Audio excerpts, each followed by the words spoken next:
अज खुद नोटिस ले लिया। कोहिस्तान की जिला इंतजामिया ने खबर की तरदीद कर दी। कराची के मुख्तलिफ इलाकों में फायरिंग से 8 अफराद जाँ बहक। ओल्ड सिटी एरिया कातिलों के निशाने पर। जूलिया बाजार, खारादर और पान मंडी में दुकानें बंद।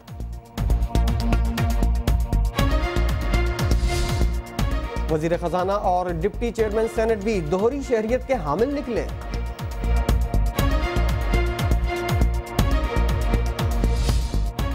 मेमो कमीशन ने 5 माह की कार्रवाई के बाद हतमी रिपोर्ट की तैयारी शुरू कर दी।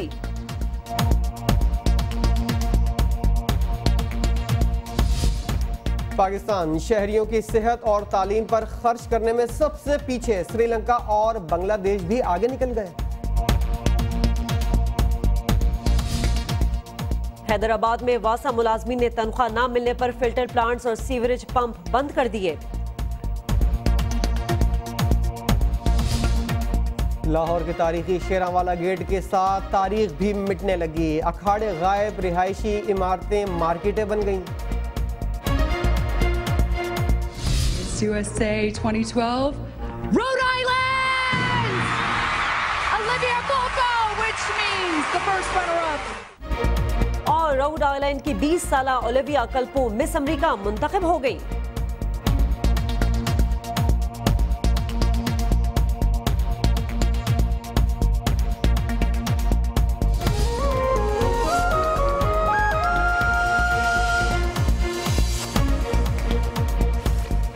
अस्सलाम वालेकुम, आप देख रहे हैं समा। मैं हूं सारिद हसन और मैं हूं शाजिया खान। खबरों का आगाज सल्तनत गिलानिया में पेश आने वाले एक अफसोस वाक़े से करेंगे। कज़ाफी चौक फ्लाईओवर की जद में आने वाले एक मकान के मालिक ने मुआवजा न मिलने पर खुदकुशी कर ली। अहले खाना ने इल्जाम आयद किया है कि पटवारी कागजात के लिए रिश्वत मांग रहा था और महकमा हाईवे के अफसरान बात सुनने को तैयार नहीं थे, जबकि DCO ने वाक़े की तहकीकात का हुक्म दे दिया है। मजीद जानेंगे इस रिपोर्ट में।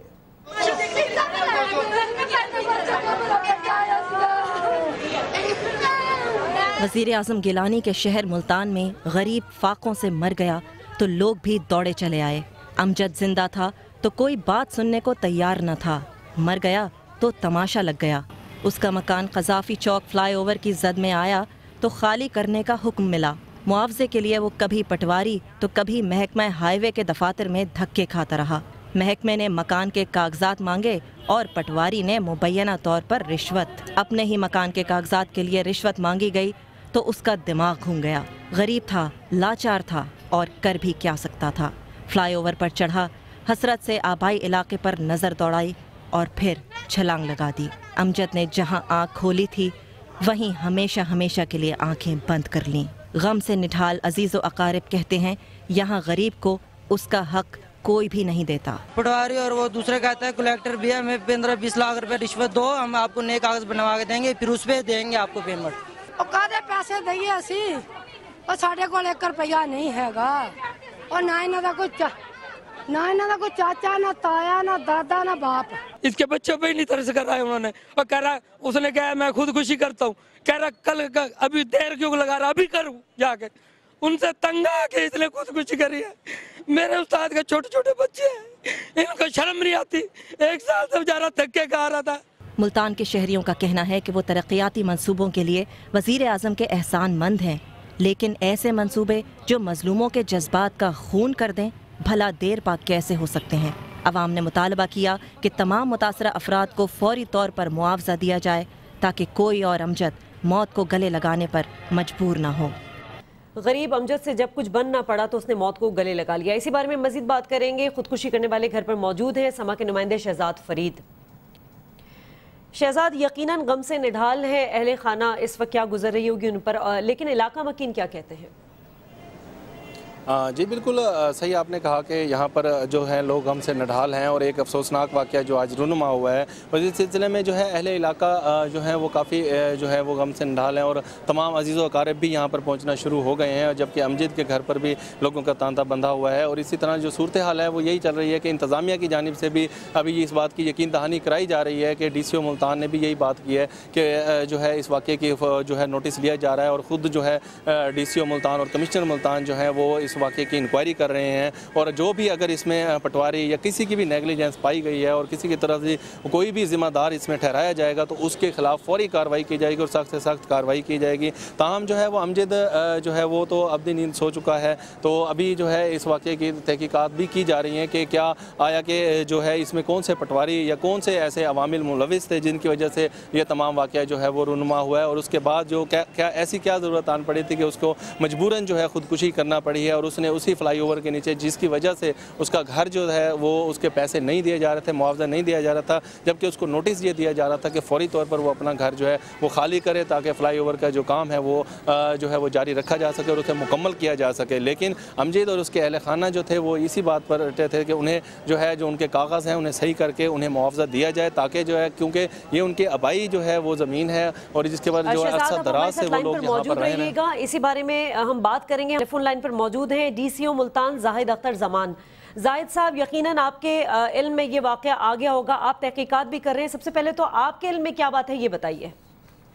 हमने जी मैंने और कमिश्नर साहब ने मिलकर इसकी इंक्वायरी पता चला, हमने हकीम से भी रब्ता किया और जो फैक्ट जाहिद अख्तर जमान साहब आप हमारे साथ मौजूद रहेंगे, इस अफसोसनाक वाक़े के बारे में आपसे बात करते रहेंगे, लेकिन नाज़रीन आपको यहाँ ब्रेकिंग न्यूज़ दे दें कि सुप्रीम कोर्ट ने रहमान मलिक की सेनेट की रुकनियत मुअत्तल कर दी। आपको एक बार फिर बताएं कि दोहरी शरीयत के हवाले से सुप्रीम कोर्ट में समाअत जारी थी और अब इत्तलात ये मौसूल हो रही है कि सुप्रीम कोर्ट ने रहमान मलिक की सेनेट की जो रुकनियत है वो मुअत्तल कर दी है। वफाकी वज़ीर दाखिला रहमान मलिक की सुप्रीम कोर्ट ने सेनेट की रुकनियत जो है वो मुअत्तल कर दी है। रहमान मलिक ने शहरियत वापस करने का फॉर्म तलब किया गया था सुप्रीम कोर्ट की जानिब से और वो फॉर्म आज तलब किया गया था और सर्टिफिकेट के लिए 1 घंटे की डेडलाइन दी गई थी और 1 घंटे की डेडलाइन ना होने पर और फॉर्म जो मांगे गए थे वो ना पेश करने पर आज सुप्रीम कोर्ट ने रहमान मलिक की जो है वो सेनेट की रुकनियत मुअत्तल कर दी। और इससे कबल हमने देखा था कि दोहरी शरीयत रखने वाले फरा अस्फहानी नाज की रुकनियत भी मुअत्तल कर दी गई थी। उसके बाद रहमान मलिक की दोहरी शरीयत के हवाले से जो दस्तावेजात जमा कराने की हिदायत की गई थी और वो जमा भी कराई गई थी। रहमान मलिक के वकील अजहर चौधरी ने अपने मौक्किल की जानिब से बरतानवी शरीयत से मुतालिक उनसे छोड़ने से मुतालिक जो दस्तावेजात पेश की थी, अदालत ने पिछली जो समाअत की गई थी उसमें उसको मुअत्तल कर दिया था, उसको मुस्तरद कर दिया था और कहा था ये वो दस्तावेजात नहीं है जो हमने तलब किए, ये हाथ से लिखी हुई दस्तावेजात है और उनको टाइम दिया गया था। लेकिन आज जो समाअत हुई हमने देखा सुप्रीम कोर्ट ने रहमान मलिक की सेनेट की जो रुकनियत है वो मुअत्तल कर दी है। अदालत का मौक़िफ़ जो सामने आया है वो आपको बता दें कि रहमान मलिक की शहरियत छोड़ने से मुतल्लिक गैर वाज़ेह कागजात पेश किए गए, जो सर्टिफिकेट पेश करने के लिए उनको हुक्म दिया गया था वो सर्टिफिकेट पेश नहीं किया गया और अदालत ने आज आखिरी मोहलत दी थी, 1 घंटे के अंदर वो सर्टिफिकेट पेश करने का हुक्म दिया था और वो पेश ना करने पर सेनेट की रुकनियत मुअत्तल कर दी है सुप्रीम कोर्ट ने आज। जी हाँ, ये बात आइन के मुनाफिद है या नहीं है इस पर एक अलग बहस है, लेकिन इत्तलात ये आ रही थी कि जो दोहरी शरीयत रखते हैं सेनेट के अरकान और कौमी असम्बली के, उनकी दोहरी शरीयत पर रखने पर जो उनकी मेंबरशिप है उसको मुस्तरद कर दिया जाएगा, मुअत्तल कर दिया जाएगा। और आज भी हमने देखा कि वजीर खजाना और डेप्यूटी चेयरमैन सेनेट भी दोहरी शरीयत के हामिल निकले हैं।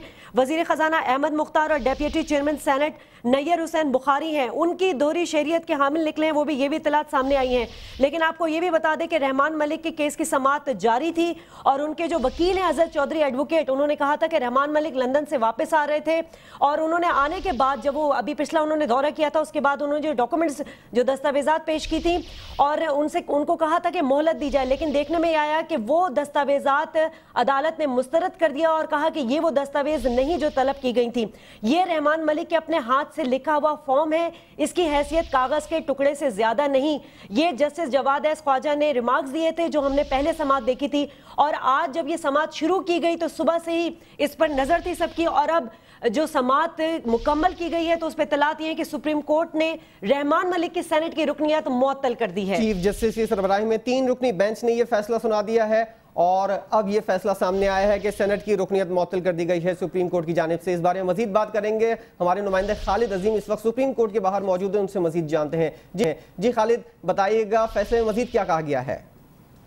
जी, फैसले में ये बात कही गई है शाजिया के रहमान मलिक ने चूँकि जिस वक्त उन्होंने डिक्लेरेशन जमा करवाया था सेनेट का इंतखाबात लड़ने के लिए, जब उन्होंने कागजात नामजदगी जमा करवाए थे तो बज़ाहिर यूँ लगता है कि उस वक्त उन्होंने बरतानवी शहरियत तर्क नहीं की थी, लिहाजा वो आइन के आर्टिकल 63(1)(c) के मुताबिक पार्लियामेंट का रुकन बनने के अहल नहीं थे।